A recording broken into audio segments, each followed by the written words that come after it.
c'est quelque chose de très important. C'est-à-dire que beaucoup de gens sont rentrés dans le christianisme aujourd'hui à travers des besoins. Ça, c'est le deuxième problème. À travers les besoins. Maladie, perte d'emploi, problèmes familiaux et tout. Regardez bien, ils sont rentrés par là. Bon, ils n'ont pas eu le temps de retourner à la croix. C'est-à-dire l'enseignement de la croix, pourquoi Jésus est venu.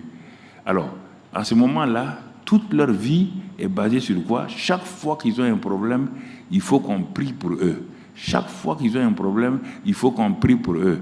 Donc, je vois de façon marquée ces deux groupes de chrétiens aujourd'hui où, c'est-à-dire que tout de suite, s'il y a un problème, soit je vais aller jeûner, prier, ils ne tiennent même pas compte de l'œuvre accomplie de Christ. Ils ne tiennent même pas compte que Dieu est la source. Ils ne tiennent pas compte, tout à l'heure, on va voir, de la grâce de Dieu. Donc, ils s'en vont, ils font... Mais comme Dieu est miséricordieux, Dieu va les exaucer à un moment donné. Mais leur vie chrétienne n'est pas implantée, leur vie chrétienne n'est pas enracinée. Et dès qu'il y a des épreuves maintenant, ils ont des problèmes. Et la prière ne peut pas changer l'épreuve familiale. L'épreuve familiale, la femme doit jouer son rôle, le mari joue son rôle. Si la prière peut changer mon mari, alors que moi je ne veux pas changer, donc quelque chose est faux quelque part. C'est faux. Si on dit de faire ça pour avoir ça, tu ne le fais pas. Et que la prière peut remplacer la parole de Dieu, quelque chose ne va pas. Et c'est ça qui actuellement se passe. Et c'est pourquoi il y a tellement de problèmes dans l'Église et tout.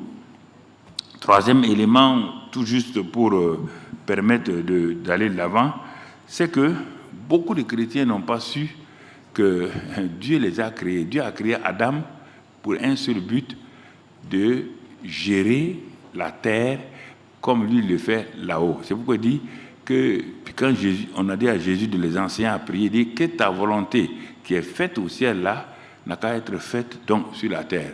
Donc c'est la relation entre le ciel et la terre. Adam a été créé pour ça. C'est pourquoi Dieu dit je te bénis, je vous bénis.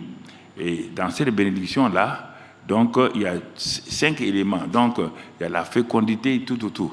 Et si vous remarquez, depuis que Dieu a fini de créer la terre, et quand il a parlé que chaque espèce d'animal se reproduise et que chaque plante se reproduise, plus jamais Dieu n'a plus rien créé depuis qu'il a créé la terre. Rien. Il a mis... Les plantes et les animaux obéissent à Dieu plus que les hommes. Il a dit aux plantes là, va voir dans Genèse 1, de se multiplier selon leur espèce. Et les plantes ne font que ça.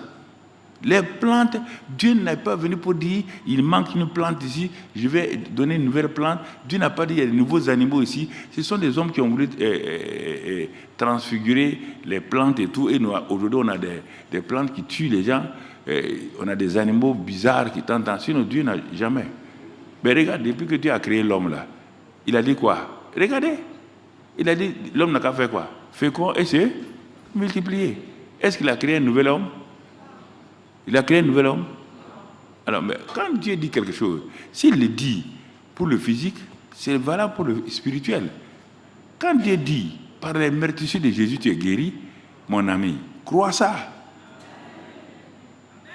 Quand Dieu parle de la réalité et de la vérité.